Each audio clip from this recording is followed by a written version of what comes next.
Indo British advanced pain clinic నొప్పి మాయం surgery దూరం ఫర్ అపాయింట్మెంట్స్ 9155515563. అందరికీ నమస్కారం and welcome to this candid conversation.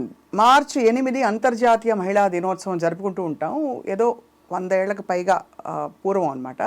సమాన వేతనాలు సమాన హక్కుల కోసం ఏర్పడిన ఆ దినోత్సవం ఆ ఒక్కరోజుకి పరిమితమై వాస్తవానికి ఇవాళ మనం స్పేస్లోకి వెళ్ళిపోయిన పెద్ద పెద్ద అద్భుతాలు సాధించిన ఒక నారి, ఒక మహిళకి ఇంటి నుంచి మొదలుకుని సమాజం వరకు కూడా ప్రతి చోట సవాళ్ళు, అడ్డంకులు.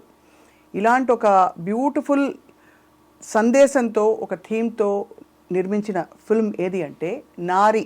టైటిల్లోనే అర్థమైపోతుంది, ఒక స్త్రీ గురించి, స్త్రీ ప్రయాణాన్ని గురించిన చిత్రం ఇది అని. అన్నిటికంటే విశేషం ఏంటంటే ఈ సినిమాలో ముఖ్య భూమిక పోషించింది మనందరికీ చాలా ఇష్టమైన నటి, అందరికీ ఎప్పటి నుంచో తన న్యాచురల్ యాక్టింగ్తో అండ్ తన బ్యూటిఫుల్ గ్రామర్ అండ్ గ్లామర్ రెండింటితో అలరిస్తూ వచ్చిన ఆమని గారు. And she is here with us today. Aamani గారు, నమస్తే స్వప్న గారు. ఇంట్లో ఒక ఫ్యామిలీ మెంబర్ని చూసినట్టు ఉంటుంది మిమ్మల్ని చూస్తే. గాడ్ గిఫ్ట్ అనుకుంటాను, అందరూ అలాగే అంటుంటారు కదా. తెలుగింటి అమ్మాయి లాగే ఉంటుంది, మా తెలుగింటి అమ్మాయే మీరు, మా ఇంట్లో ఒకరిలా ఉంటారు అంటుంటారు.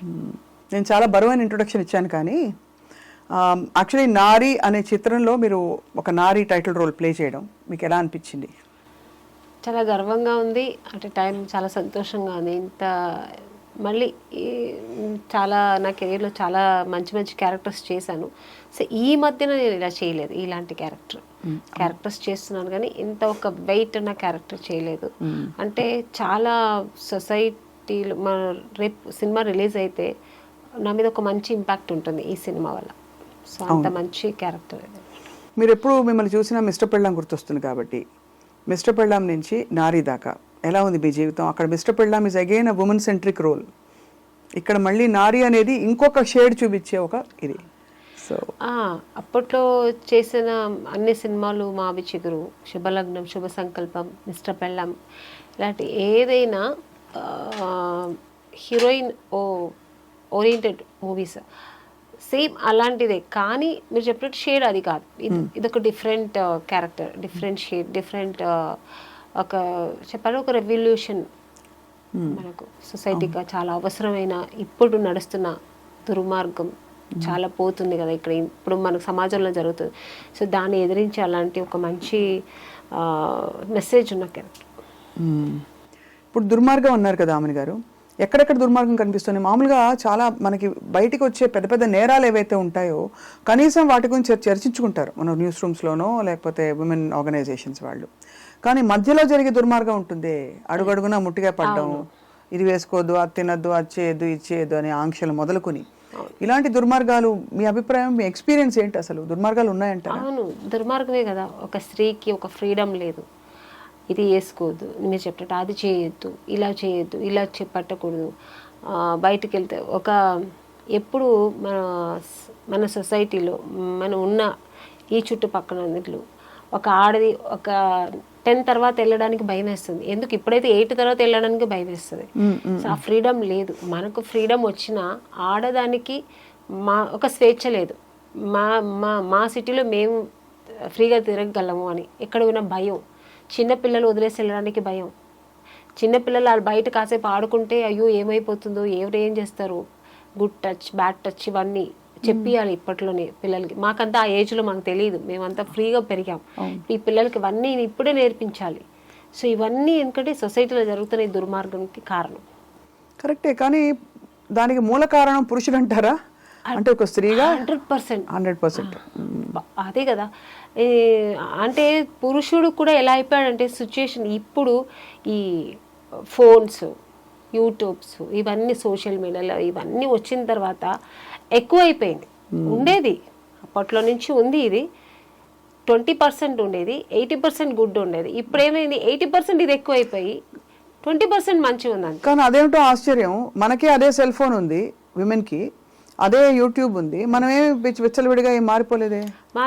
అది మా స్త్రీకి ఉన్న ఒక న్యాచురల్ అది ఆ గుణం, అది ఆ గుణం, ఆ కట్టుబాట్లలో అట్ ద సేమ్ టైం మంచి చెడులు తెలుసుకునే విచక్షణ, వివేకం ఉన్నా కూడా ఏం చేయాలి ఏం చేయకూడదు అనే డిక్టేషన్ ఇచ్చేది మాత్రం ఒక పురుషుడు. ఇప్పుడు అప్పట్లో సీతాదేవి గారు, రామాయణంలో సీత అనుకుంటా, అలాంటి సీతాదేవులు ఎంతో మంది ఉండేవారు. రావణాసుడు అప్పుడు ఎక్కువ ఉండేవాడు. ఇప్పుడు అది ఎక్కువైపోయింది. రావణాసుడు ఎక్కువైపోయి రాముడు తక్కువైపోయారు ఇప్పుడు. అది అవును గుణం. అండ్ బహుశా అంటే నాకు పోస్టర్ చూస్తే అర్థమైంది మీరు ఒక చక్కటి అమ్మవారి అవతారం సగం అంటే అందులో మీ పవర్ చూపించడానికి. దాంతో పాటు ఆఫ్ కోర్స్ ద విమెన్ అని రాశారు పోస్టర్లో. Women power basically. సో ఆమెని గారు మీ ఎక్స్పీరియన్స్ చెప్పండి as a women travelling through an industry and ఈ ఎస్పెషలీ ఈ ఫిల్మ్ చేస్తున్నప్పుడు ఎక్కడెక్కడ కనెక్ట్ అయ్యారు మీరు? చాలా కనెక్ట్ అయ్యాను నేను, నా పర్సనల్ లైఫ్కి కనెక్ట్ అయ్యాను. ఎందుకంటే నేను ఇండస్ట్రీలో స్టార్టింగ్ నుంచి ఒక చిన్న బిడ్డలాగా ఇక్కడ నేను ట్రావెల్ అయ్యాను. నాకు ఊహ ఏవి అంతగా ఎక్స్పీరియన్స్ తెలియదు. టూ యంగ్ అప్పుడే నేను ఇండస్ట్రీకి వచ్చాను. సో అప్పుడు నాకు ఇండస్ట్రీ అంటే ఏమో తెలియదు, ఇక్కడ మనుషులు ఏమో తెలియదు. చుట్టుపక్కల ఒక 30 మంది మగాళ్ళంటే ఆడవాళ్ళు ఇద్దరు ఉంటాం అంతే. ఇప్పుడైనా మేకప్ ఉమెన్స్ అనేది చాలా మంది వచ్చారు, అప్పట్లో అది కూడా లేదు. అందరికీ మగవాళ్ళే, ఒక హీరోయిన్ ఒకరు ఉంటారు తప్ప ఏదో టచ్ అప్ అలా ఉంటారు అంతే. సో అలాంటి ఒక మధ్యలో నుంచి ట్రావెల్ చేస్తూ వచ్చాను. సో అంటే అందరినీ చెడు చెప్పట్లే. సో అలాంటి సిచ్యుయేషన్లో కూడా మాకు ఒక అవేర్నెస్ కావాలి, భయం ఉండేది ఏమవుతుందో. సో కొన్ని సిచ్యుయేషన్స్ మేము కూడా ఫేస్ చేస్తూ వచ్చాము, అవన్నీ బయటకు చెప్పలేము. అసలు అంటే ఫేస్ చేస్తామంటే చిన్న చిన్న విషయాలు. సో ఇవన్నీ లేడీస్కి జరుగుతూనే ఉంది, మన బయట మాత్రం కాదు ఇండస్ట్రీలో కూడా ఉంది. సో ఇవన్నీ కారణం మగాళ్ళు. అంటే మీరు అన్సేఫ్ ఫీల్ అవడమా, రెస్పెక్ట్ తగ్గిందని అనుకోవడమా ఏంటి? అంటే రెస్పెక్ట్ కాదు, అన్సేఫ్, ఒక భయం ఉండేది. ఏం జరుగుతుందో, ఎవరు ఏం కామెంట్ చేస్తారు, ఒక మేకప్ రూమ్ లో సపరేట్ గా ఉండడానికి ఒక భయం. మేకప్ మెన్నే వేసేవాడు. ఇట్లా మేకప్ వేస్తూ ఉన్నప్పుడు తను ఎక్కడ ఏం టచ్ చేస్తా అదొక భయం ఉండేది. ఇదన్నీ అప్పుడు మనకు భయం కదా ఉండేది. తర్వాత ఎక్స్పీరియన్స్ అవుతున్నప్పుడు మనకు ఒక ధైర్యం వచ్చేది. నేను వేసుకుంటా మేకప్, నువ్వు అక్కడ పెట్టేసి వెళ్ళిపో, నేను వేసుకుంటా. ఆ ధైర్యం నాకు వచ్చి నేను వేసుకోవడం. సో అలా స్ట్రాంగ్ అయితే వస్తాం కదా ఒక లేడీస్ అలాగా. సో అలాగే అన్ని ఇండస్ట్రీలో అందరూ ఆడవాళ్ళు అన్నిట్లో స్ట్రాంగ్ అవ్వాలి. ఈవెన్ ఇంట్లో హౌస్ వైఫ్గా ఉంటే కూడా మొగుడు ఒక అబ్యూస్ క్యారెక్టర్ అయితే ఎలా ఉండాలి లేడీస్, ఎలా ఉండాలి మీరే చెప్పండి. ఎందుకంటే ఇవాళ రోజుల్లో చాలా ఇన్సిడెంట్లు ఇలా జరుగుతున్నాయి. అది ఎలా ఉండాలి అనేది నారీ సినిమాలో చూపించాం మేము. ఇప్పుడు చెప్పలేను నేను. నారీ సినిమాలో 25th డిసెంబర్ చూస్తే అందరికి డిసెంబర్ 25th ఆన్సర్ వస్తుంది. బట్ సీరియస్లీ ఇది చాలా అవసరమైన ఫిల్మ్ అండి. ఐ థింక్ డైరెక్టర్ సూర్య ఆయన అంటే యంగ్ డైరెక్టర్ అయ్యండి, ఎందుకు ఆయనకి ఇలాంటి ఇతివృత్తంలో తీయాలని అనిపించింది? నాకు కూడా అనిపించింది. ఎందుకు ఇలా అనిపించింది అంటే నిజంగానే కమర్షియల్గా ఆలోచించకుండా సొసైటీకి సమాజానికి ఒక మంచి సినిమా ఇవ్వాలి. ఇప్పుడు జరుగుతున్న అన్ని ఏమేమి జరుగుతున్నాయి చెడ్డ విషయాలు కానీ, మనకు ఆడవాళ్ళకి జరుగుతున్న ద్రోహాలు కానీ, అన్యాయాలు కానీ, ఇవన్నిటికీ ఒక న్యాయం కావాలని ఒక సినిమా తీశారు ఆయన. నిజంగానే బాగుంది. సొల్యూషన్ ఇవ్వగలిగారా? ఆ సినిమా చూస్తే తెలుస్తుంది. ఎందుకంటే లేదండి, ఎప్పుడు ఏ అకృత్యాలు జరిగినా సొల్యూషను హస్బెండ్కి వైఫ్ ఎలా ఇస్తుంది సొల్యూషన్, తండ్రికి కూతురు ఎలా ఇస్తుంది, కొడుకుకి అమ్మ ఎలా ఇస్తుంది, ఎక్కడెక్కడ ఏం జరుగుతాయి చెడుకి, ఎక్కడెక్కడ లేడీస్ అక్కడ స్ట్రాంగ్ అవ్వాలి, ఒక ఉమెన్ ఎలా స్ట్రాంగ్ అవ్వాలి, ఎంత పవర్ఫుల్గా ఉండాలి అనేది ఈ సినిమాలో చూపించారు. మీతో పాటు యాక్ట్ చేసిన వాళ్ళు కూడా మంచి యాక్టర్స్, అంటే మంచి రిచ్. ప్రగతి గారు ఒక మంచి పవర్ఫుల్ ఒక లాయర్ క్యారెక్టర్ చేశారు. ప్రగతి గారు ఆల్రెడీ ఆవిడ పవర్ ఉమెన్ తెలుసు కదా, ఆవిడ వెయిట్ లిఫ్టింగ్ అవి చూసారా మీరు? బాబోయ్ అమ్మో, she's like amazing. So naturally ఆవిడ అలా ఉంటుంది. ఇప్పుడు దీంట్లో ఇంకా మంచి క్యారెక్టర్ ఆవిడ, లాయర్ క్యారెక్టర్. తర్వాత ఇక నిత్యశ్రీ అమ్మాయి కూడా చాలా మంచి. ఇప్పుడు ఆ అమ్మాయి చెప్పిన డైలాగే అంత వైరల్ అయింది. నాకు మగాడిగా మారాలనిపిస్తుంది. అది అంటే దాని ఆంతర్యం ఎలా అర్థం చేసుకున్నారు రామని గారు మీరు? అంటే ఈ స్క్రిప్ట్ మీరు నరేషన్ విన్నప్పుడు కానీ డైలాగ్ వచ్చినప్పుడు వాట్ డిడ్ యూ థింక్? చాలా మంది అగ్రెసివ్ గా మారిపోయిన ప్రతి మహిళ అలాగే ఫీల్ అవుతుంది, లోపల ఆడతనం చచ్చిపోతుంది కదండి. ఎంతసేపు మనం కాపాడుకుంటూ కవచాలు కట్టుకుని దుమ్ము దులిపేలాగా అందరినీ. అలా ఉండకూడదని చెప్పే క్యారెక్టర్ నారీ క్యారెక్టర్ నాది. అంటే నారీ అంటే ఉమన్. ఒక స్త్రీ ఏం చెప్పబోతుంది, ఇలా ఉండాలి, మనం ఇలా ఉంటేనే ఉండగలుగుతాము, ఒక మగాడికి మనం ఆన్సర్ చేయగలుగుతాం, ఒక చెడ్డ మగాడికి మనం ఆన్సర్ చేయగలుగుతాం. ఎలా ఆన్సర్ చేయాలి చెప్పండి ప్లీజ్. చెప్తే కుదరదు, మీరు సినిమా చూడలేరు. సినిమా మీరు చెప్తే ఇంకా వెళ్ళి సినిమా చూడాలనిపిస్తుంది. లేదు, అది ఇంట్రెస్ట్ ఉండదు. తర్వాత డైరెక్టర్ గారు నన్ను తిడతారు, మీరు చెప్పేశారు కదా ఆమెని గారు, ఇంకా నేనే సినిమా తీసే ప్రశ్న, టికెట్ ఇచ్చి సినిమాలు చూడాలి కదా. ఇదివరకు అనుకునే వాళ్ళం ఇలాంటి సప్రెషన్ మామూలుగా కొంతమందికి చదువు లేని వాళ్ళలో జరుగుతుందని. చదువుకున్న వాళ్ళల్లో కూడా, చదువుకున్న కుటుంబాల్లో బాగా మంచి ప్లేసెస్లో ఉన్న వాళ్ళని కూడా స్త్రీకి ఆంక్షలు, రకరకాల ఒత్తిళ్ళు, సవాళ్ళు, కామెంట్లు, ఇంకా రెస్ట్రిక్షన్స్ చాలా ఉంటాయి. అవునా, నిజమేనా? అలా ఒకవేళ పురుషులు అలా బ్యాడ్గా బిహేవ్ చేస్తే, అబ్యూజివ్ క్యారెక్టర్స్ ఉంటే జెంట్స్ అలాగే చేస్తారు కదా, జెంట్స్ అందరూ అంతే కదా అని ఇంకొక స్త్రీ సమర్థించగా కూడా నేను చూసా. సో స్త్రీలకు కొంచెం శత్రువులు అంటారు, శత్రువులు కాదు, అర్థం చేసుకోలేరంటారు. అర్థం చేసుకోలేరు కొన్ని క్యారెక్టర్స్ ఉంటారు. అదే దాన్ని ఏమంటారంటే ఇన్ఫెరిటీ కాంప్లెక్స్ ఉంటుంది కదా, అలాంటి వాళ్ళు కొంచెం అలా ఉంటారు. ఏంటి, జెంట్స్ అలాగే చేస్తారు, జెంట్స్ అలాగే చేస్తారు అలా. ఇప్పుడు నేను ఒక ఏదో యూట్యూబ్లో కానీ మన ఇన్స్టాలో ఏదో పెడతాము, కమెంట్స్ వస్తాయి, మంచి ఉంటే చెడు ఉంటాయి, మనం తీసుకునే దాన్ని బట్టి. ఇప్పుడు చెడు ఉందనుకోండి, దాన్ని బ్లాక్లో పెట్టేసి ఇంకా మనకు అనవసరం. బట్ ఎక్కడో అక్కడ మనం కూడా ట్రిగర్ అవుతాం, ఎవడరా నా ఒక్కడు నా ఇలా పెట్టాడని. కానీ వాడిని ఎత్తుకొని వెళ్ళి మనం కొట్టలేము.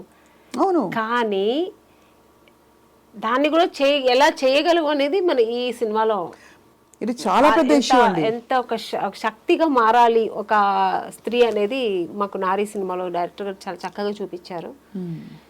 అనిపిస్తుంది మాకు చిన్న చిన్న విషయాలు, ఏది ఎవడోడు మనకు తెలియదు, వాడు బ్యాడ్ కమెంట్ పెడతాడు, చంపేయాలని ఉంటుంది మనకు, కానీ చేయలేము. సైలెంట్ గా బ్లాక్ లో పెట్టేస్తాం. అదే అంటే అదే పెద్ద యాక్షన్ అనుకుంటాం. అదే చాలా చేసేసాం మనం, చక్కగా నేనైతే బ్లాక్ చేసి పడేసాను చెప్పుకుంటాం. వాడు మన అన్నప్పుడు దానికి రియాక్ట్ అవ్వాలి. కానీ ఎంతమందికి అవుతారు అలాగా? అవ్వలేం కదా. కొన్ని సిచ్యుయేషన్స్ మనం అలా అవ్వాల్సి వస్తుంది, తప్పదు. సో మనకు డైరెక్ట్ గా వచ్చినప్పుడు మనం రియాక్ట్ అవ్వాలి, తప్పకుండా అవ్వాలి. అదైతే స్త్రీలని మామూలుగా sentimental బంధాలలో ఇరికించి, me so and Soane కదా చెప్పి, నీ భర్తే కదా నేను అన్నది, నీ భర్త నీ మంచిగా చెప్తాడు కదా, నీ మంచిగా కొట్టుంటాడు, నువ్వు ఏదో తప్పు చేసావని నేను కరెక్ట్ చేయడానికి, భర్త నేను కరెక్ట్ చేయకపోతే ఎవరు చేస్తారు అనే వాళ్ళకి మీరు ఏం చెప్తారు? నారీ సినిమా చాలా తప్పండి. భర్త ఏం చేయడం మనకు తెలియదా? ఇప్పుడు ఒక లేడీస్ మేము ఎలా ఉంటాం, పెళ్లి చేసుకునేప్పుడు తెలుసు, నేను వైఫ్గా ఎలా ఉండాలని తెలిసే కదా ఉంటాము. మా కంఫర్ట్ జోన్లో మనం ఉంటాము, మొగుడికి ఏం కావాలో మనం చేసి పెడతాము. ఇంక ఇలా ఉండు అలా ఉండు చెప్తూ ఉంటే నిజంగానే లేనిది అడ్డదారిలో పడిపోతుంది ఆడది. అలా చేయకూడదు, ఎప్పుడు ఒక అనుమానాస్పదం ఉండకూడదు. తనకు ఒక ఫ్రీడమ్, ఒక లిబర్టీ ఇవ్వాలి. ఆ లిబరల్ ఉన్నప్పుడే లేడీస్ కూడా ఫ్రీ మైండ్తో ఉంటారు. నేను అందరికీ అన్వయిస్తున్నాను అనుకోలేదు, కొంతమందికి అయితే ఇది అన్వయిస్తుంది. ఎందుకంటే ఒక బానిస కాదు కదా మనం, ఇద్దరు ఒక మంచి అండర్స్టాండింగ్ కదా. ఒక హస్బెండ్ అండ్ వైఫ్ ఒక ప్యూర్ లవ్, ఒక బ్యూటిఫుల్ వండర్ఫుల్ లైఫ్. అది ఇద్దరు అలా జర్నీ చేస్తేనే బండి బ్యాలెన్స్కి వెళ్తుంటుంది. ఎక్కడ ఏదైనా అన్బ్యాలెన్స్ అవుతుంది. నేనైతే ఇలాంటివి కూడా చూశాను. రాత్రి 9:30 వర్కింగ్ ఉమెన్కి 9:30, 10ంటికి నువ్వు మెసేజ్కి రిప్లై ఇస్తున్నావు అంటే వాట్సాప్లో నువ్వు అవైలబుల్గా ఉన్నావని హింట్ ఇస్తున్నావా వాళ్ళకి అని మొగుళ్ళు అనగా కూడా చూశాను నేను. నిజం చెప్తున్నా, అంత మీరు అనుమానం అన్నారు కాబట్టి చెప్తున్నా. ఎంతకంటే హీనంగా కూడా ఉన్నారండి. ఫోన్ కొంచెం ఇప్పుడు ఎవరికో ఇప్పుడు నేనే తీసుకోండి, మా అసిస్టెంట్కి ఇప్పుడు రేపు ఏంట్రా, రేపు మనకు ఎన్నింటికి ఎవరైనా మేనేజర్ కనుక్కుని ఫోన్ చేసేటప్పుడు మా హస్బెండ్ ఇప్పుడు ఒక ఎగ్జాంపుల్, ఏంటి ఎవరితో మాట్లాడుతున్నావు, 7ంటికి అది 6 o'clock ఎవరితో మాట్లాడుతున్నావు, ఎప్పుడు ఎంగేజ్ ఏంటి, ఇలా మాట్లాడే మగాళ్ళని కూడా చూసాను నేను. అవును, చాలా ఇది ఎక్కువైపోయింది. అంటే ఎక్కువ అవడే కాకుండా మీరు అన్నట్టు ఈ నారీ ఫిల్మ్ ఐఎమ్ సో హోప్ఫుల్, ఏదో దీనికి ఒక అద్భుతమైన 1, 2, 3, 4 స్టెప్ వైజ్ సొల్యూషన్ వస్తుందని నేనైతే వెయిట్ చేస్తున్నాను. ఎందుకంటే చదువుకున్న వాళ్ళలో ఇండిపెండెంట్గా ఫైనాన్షియల్గా మనం తిని సంపాదించుకునే పరిస్థితిలో ఉండే లేడీస్కి కూడా వీళ్ళెవరండి డిక్టేషన్ ఇవ్వడానికి? వాళ్ళని ఊడిపడ్డారు ఎక్కడి నుంచి అయినా, స్త్రీ గర్భాన్ని ఛేదించుకుని పుట్టిన వాళ్ళు వీళ్ళందరూ. నిత్యశ్రీ ఒక డైలాగ్ చెప్తుంది, మీరు వినుంటారు కదా, అందులో వైరల్ అయింది కదా. దానిలో అమ్మాయి చెప్పే అన్నీ మొత్తం ఒక్కొక్క చెప్తుంది కదా, ఆ విషయాలు అన్నీ ఈ సినిమాలో ఉంటుంది. అంటే లేడీస్కి ఇలా జరుగుతుంది అనేది నిజం, దానికి సొల్యూషన్ ఉంటుంది దీంట్లో. దానికి సొల్యూషన్ ఉంటుంది అనేదే నాకు చాలా హ్యాపీగా ఉంది. ఎందుకంటే తప్పకుండా ఉంటుంది. ఎప్పుడు ఏది జరిగినా బట్ ఎలా సొల్యూషన్ ఇస్తుంది అనేది వండర్ఫుల్. మా డైరెక్టర్ గారు చాలా బాగా చేశారు. నేను కూడా అనుకోలేదు అది క్లైమాక్స్ అలా ఉంటుందని. మీరు ఆల్మోస్ట్ ఈ పవర్ఫుల్ అంటే ఇది ఎందుకు నాకు హ్యాపీ అంటే ఆమెని గారు మీరు ఎప్పుడు కొంచెం హోమ్లీ, ఇది కూడా హోమ్లీ క్యారెక్టరే, కానీ ఎక్కువ పవర్ఫుల్ వన్ కంటే కూడా you always been on the adjusting content వచ్చి అలాంటి ఉన్న కంటెంట్ ఉన్న కథ ఇది.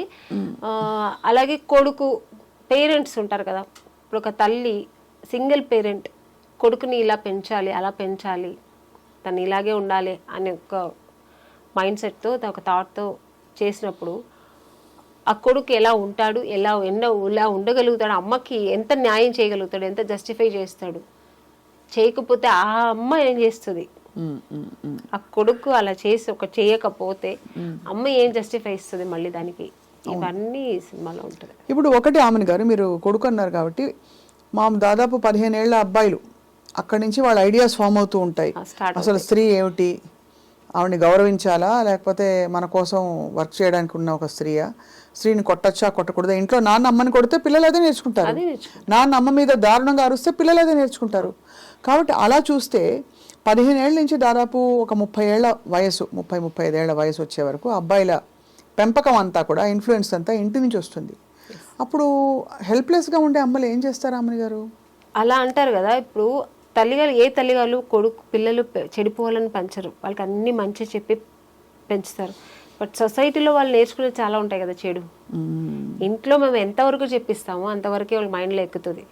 బయటికి వెళ్ళిన తర్వాత బోల్డ్ ఉంటాయి కదా, అది చెడు ఎక్కువ ఎక్కుతుంది, ఆ బ్యాడ్ వైబ్రేషన్ ఎక్కువ వస్తుంది వాళ్ళకి. సో అక్కడ వాళ్ళు అడ్డదారి పడతారు. అప్పుడు పేరెంట్స్ కూడా ఏమీ చేయలేరు. కానీ నేను అనేది responsibility of the whole thing అది సినిమాలో కూడా ఉంది. అదే ఇప్పుడు పిల్లవాడి వాల్యూస్ ఎట్లా ఉండాలి, హోంవర్క్ టైంకి చేసుకోవడం, టైంకి తిండి తినడం, స్కూల్ బ్యాగ్ సర్దుకోవడం, పొద్దున్న లేవడం, ఇలా ఉండడం, అలా ఫ్రెండ్స్తో ఇలా ఉండడం, ఆ టైం చూడడం, ఇదంతా ఎవరికి ఇచ్చారు ఈ డ్యూటీ రెస్పాన్సిబిలిటీ? డ్యూటీ చార్ట్ అమ్మకి. నాన్నకేమి ఇచ్చారు డ్యూటీ చార్ట్? పేపర్ చదువుకుంటూ మధ్య మధ్యలో విసిరి అమ్మ చేత అన్ని తెప్పించుకోవడం, లేదా ఆవిడని ఒకటి వేయడం కోపం వస్తే, లేదు లేటుగా బయటకు వెళ్ళి ఫ్రెండ్స్తో తిరిగి రావడం, ఇదంతా చెడు నేర్పే బాధ్యత అంతా మన సొసైటీ నాన్నకి ఇచ్చేసి. అందరి నాన్న అలా అని కాదు, భయం లాగా చెప్తున్నాను, 80% నాన్నగారు. సో ఇక్కడ మీరు ఈ క్యారెక్టర్ ద్వారా ఈ నారి వేరే నారి సినిమాలో కూడా ఆల్మోస్ట్ అలాగే ఉంటుంది. మీరు ఎలా పెరిగారు అమ్మని గారు? నాకు చాలా ఇది ఇట్లా కాదు, ఇక్కడ మా నాన్నగారు చాలా good. So is a Vaishyas మా నాన్నగారు. ఆయన వచ్చి ఏంటంటే ఒక చాలా భక్తిపూర్వకంగా ఉంటారు, ఆయన చాలా పద్ధతిగా ఉంటారు, చాలా ఆర్థోడాక్స్ ఫ్యామిలీ నుంచి వచ్చిన ఆయన. ఆడపిల్లలైతే గాజులు కూడా లేకుండా ఉండకూడదు, బొట్టు లేకుండా ఉండకూడదు పిల్లలంటే. అలా పెరిగాను నేను పెరిగిన. మా నాన్నగారు అలా పెంచారనమాట. మీకు అన్నయ్యలు తమ్ముళ్ళు ఉన్నారా? ఒక బ్రదర్ ఉన్నారు. Brother 2 sisters. ఎప్పుడు మీకు డిక్టేషన్ ఇవ్వలేదా తమ్ముడు గాని? మా బ్రదరు వాడు కొంచెం లిబర్టీగా ఉంటాడు, వాళ్ళ వైఫ్ని కూడా అలాగే ఉంటాడు. వాడు చాలా లిబర్టీగా ఉంటాడు, చాలా లిబరల్గా ఉంటాడు. వాళ్ళ పాపని కూడా అలాగే, వాళ్ళ వైఫ్ కూడా జీన్స్ వేసుకో హ్యాపీగా ఎంజాయ్ చేయి. So is very open mind. ఈ చాలా మంచివాడు వాడు. ఆ విషయంలో ఒక మంచి హస్బెండ్, ఒక మంచి తండ్రిగా ఉన్నాడు వాడు, నాకు ఒక మంచి బ్రదర్గా. So is very good. అలా అందరికీ ఉండదు. మా నాన్నగారు అయితే, అండ్ మా నాన్నగారు పర్టికులర్ ఇలాగా అట్లా ఉండకూడదని కాదు, సొసైటీలో మనము ఎందుకంటే ఆయన పెరిగిన విధం అని కొంచెం ఒక ఆర్థోడాక్స్ ఫ్యామిలీ నుంచి వచ్చాడు కదా ఆయన. అందుకని ఆయన ఏంటంటే ఆడపిల్లలంటే ఇట్లా ఉండాలి, చక్కగా బొట్టు పెట్టుకోవాలి, చక్కగా పువ్వులు పెట్టుకోవాలి, చక్కగా వేసుకోవాలి, చక్కగా శారీ కట్టుకోవాలి, ఇలా అలాగే పెంచారనమాట నన్ను. అందుకని చేసేవాళ్ళంతా చెడుగా ఆయన ఎప్పుడు అనలేదు, అలా ఉండాలంటారు అంతే. ఒకవేళ నువ్వు అలా ఉండాలనుకుంటే అది వేరు. బట్ నువ్వు మా ఇంట్లో ఉన్నావా, నాకు ఈ పద్ధతే ఇష్టం. మా అమ్మని అలాగే ఉంచేవారు, నన్ను అలాగే హౌస్ వైఫ్ అంటే హౌస్ వైఫ్ లాగా ఉండాలని. మా నాన్నగారు ఆ మైండ్ సెట్ అలాగా. మీరు లైఫ్లో బోల్డ్ డెసిషన్స్ తీసుకున్నప్పుడు ఎప్పుడైనా మీకు ఆలోచన వచ్చిందా? మీకు ఏమనిపించేది? మై లైఫ్ మై డెసిషన్ అనిపించేదా? అంతేనా? దీని కాన్సిక్వెన్సెస్ నావే అనా, లేకపోతే మంచి చెడు చెప్పేవారా ఇంట్లో? మా నాన్నగారు ఉన్నప్పుడు నేను వినేదాన్ని, మంచి చెడు. ఒక్క స్టేజ్ కోసం మా నాన్నగారు మాట కూడా వినలేము. నేను సినిమాకి వస్తానంటే మా నాన్నగారు వద్దన్నారు. చెప్పాను, మా ఆయన చాలా ఆర్థోడాక్స్ మనిషి కదా. సో ఆ ఫ్యామిలీ నుంచి వచ్చిన మాకు సినిమాలో మన ఇంట్లో ఎవ్వరు లేదమ్మా వెళ్ళొద్దంటే నేను వెళ్తాను అంతే, నువ్వు పంపించలేదంటే నేను సూసైడ్ చేసుకుంటా అన్న. సో నా డెసిషన్ ఏమైనా ఒక్కసారి తీసుకున్నట్టే అది ఎవరి మాట వినను నేను. సో మా నాన్నగారి మాట వినలేదు, ఇంకా నిన్నగాక మొన్న వచ్చిన వాళ్ళ మాట ఎందుకు వింటాను నేను. సో నాకేది మంచి అనిపిస్తే అది నేను చేస్తారు. ఎక్కడ మీరు కాంప్రమైజ్ అవును, తగ్గను. ఇప్పుడు పుష్ప వస్తుంది కాబట్టి తగ్గేదేలే అంతే. అందరూ అలా ఉండగలిగితే బాగుంటుంది. మళ్ళీ మీరు చూడడానికి మాత్రం చాలా అంటే అఫ్ కోర్స్ చాలా ఏంటది హోమ్లీగా అడ్జస్ట్ అయిపోతారు. అలా కూడా అడ్జస్ట్మెంట్ అవుతారు, చాలా అడ్జస్ట్ అవుతారు, చాలా తగ్గి నడుస్తారు, చాలా ఏమంటారు అంటే కాంప్రమైజ్ అవుతాను, చెప్పిందని కాంప్రమైజ్ అవుతాను చాలా. బట్ ఇది కాదు నేను ఇట్లా చెయ్యాలి అనుకున్నప్పుడు దానికి అడ్డొస్తే మాత్రం నేను కట్ చేస్తా. నా వల్ల కాదు, నేను ఇలాగే ఉంటా, నా కంఫర్ట్ కావాలి. ఎలా చేయాలో చెప్తే మేము కూడా సంతోషిస్తాం, అంటే అందరికీ అర్థం అవుతుంది కదా. అంటే నేను హీరోయిన్ అవను, మా నాన్నగారిని బ్లాక్ మెయిల్ చేశాను. నాన్నని ఏం చేస్తాను కాబట్టి నాన్న హస్బెండ్ ఇంకా వచ్చిన తర్వాత ఇంకా మా బ్రదర్ అయితే వాడు సేమ్ నా క్యారెక్టర్ కాబట్టి వాడు నాకు అడ్జస్ట్ అయ్యి మేమిద్దరు అలా పెరిగాము. ఇంకా మా హస్బెండ్ అన్నప్పుడు సినిమాలు వద్దండి, నేను సినిమా చేస్తా. అవునా, చెప్పారా వద్దని? నేను ఫస్ట్ వద్దు పిల్లలు పుట్టారు, పిల్లలు చూసుకోండి.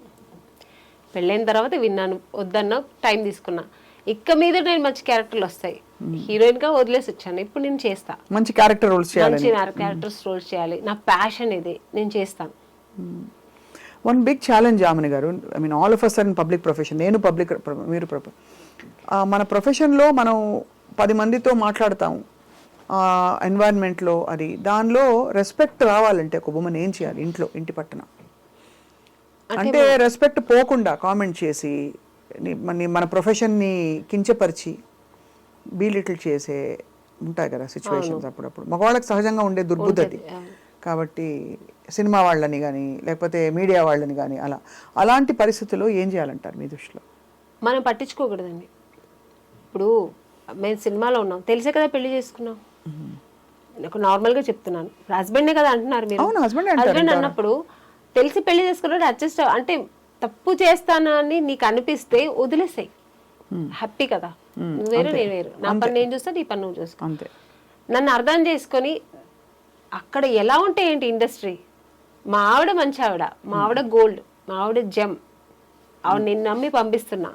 సరే నువ్వు ఫీల్ అయినప్పుడు నేను నీ దానికి నేను న్యాయం చేస్తా, ఆ నమ్మకానికి నేను ట్రస్ట్ఫుల్ గా ఉంటాను. అంటే నమ్మకం పెడితే నమ్మకానికి ఇంకా 10 రెట్ల నమ్మకం ఇచ్చి ఉంటుంది కదా. అయ్యో నా హస్బెండ్ నన్ను నమ్మి పంపించి నేను ట్రస్ట్ఫుల్ గా ఉండాలనిపిస్తుంది. లేడీస్ ఎవరైనా అంతే కదా, దాన్ని మేము రెస్పెక్ట్ చేస్తాం. ఏమీ లేనప్పుడు చేసినప్పుడు అవసరం లేదు, నీకు అంత నువ్వు వదిలేసే హ్యాపీ. నీకు నా నమ్మకం లేనప్పుడు వద్దు, నీకు ఆ ఇరిటేషన్ ఉన్నప్పుడు వద్దని చెప్పండి, better go walk your own path అంటారు. అంతే, it's better to make your own. అయితే అంతే అనిపిస్తుంది. ఎందుకంటే ఇప్పుడు మేము ఇంత ఒక మంచి జాబ్ వదులుకొని, మంచి పేరు ప్రతిష్టలు వదులుకొని, ఇంత మంచి ఒక ఫీల్ వదులుకొని ఇంట్లో కూర్చోలేము. అమ్మో భయపడిపోయి ఓకే మీరు చెప్పేశారని అంత వద్దులేని అలా కూర్చుంటే అక్కడి నుంచి ఇంకోటి వస్తుంది. కరెక్టే కదా. అలాంటి మైండ్ సెట్ ఉన్న వాళ్ళు ఇంట్లో కూడా నెమ్మదిగా ఉండనివ్వరు. ఇప్పుడు గాజులు పగలగొట్టి ఇలా పెట్టి ఇలా పిస్తుంటే బ్లడ్ వస్తూనే ఉంటుంది, గాజులు కింద పడేస్తే హ్యాపీ కదా, అంతే దులిపేసుకుని పోవాలంటారు. అది మనం ఆ ధైర్యం ఆత్మస్థైర్యం మహిళకి రావాలి, ప్రతి అమ్మాయికి రావాలి. అది కూడా మా నారీ సినిమాలో చూపించారు డైరెక్ట్. నేనైతే వెయిటింగ్ చూడ్డానికి. అసలు ఈ సినిమాకి నేను మీరు నమ్మినా నమ్మకపోయినా ఎంత టామ్ చేస్తానంటే ఇక్కడ సూర్య గారు నవ్వుతున్నారు. సింగిల్ పేరెంట్ గా కొడుకుని ఎలా పెంచుతుంది అనేది నారీ సినిమాలో చూపించారు ఆయన. కొడుకు చేసే తప్పుల్ని తల్లి సరిదిద్దారు సింగిల్ పేరెంట్ గా. ఎస్పెషల్లీ పడ్డ తల్లి అయితే తప్పకుండా సరిదిద్దేంత ఒక స్టేజ్ వరకు సరిదిద్దుతాం. అది దాన్ని లిమిట్స్ దాటి కూడా కొడుకు పోయాడినప్పుడు దానికి ఒక జస్టిఫై ఇస్తుంది జస్టిస్. అదే ఎందుకంటే షీ స్టాండ్స్ ఫర్ ధర్మం. స్త్రీకి తెలిసినంత ధర్మం అండి ఎవరికి నారీ సినిమాలో కాపాడుతుంది అన్నమాట. అంతే, ఆ ధర్మం అది అది అదే చెప్పినట్టు అమ్మవారు క్షమించిన అమ్మ క్షమించకూడదు అనేది డైరెక్టర్ సూర్య గారు చాలా బాగా చూపించారు ఈ సినిమాలో.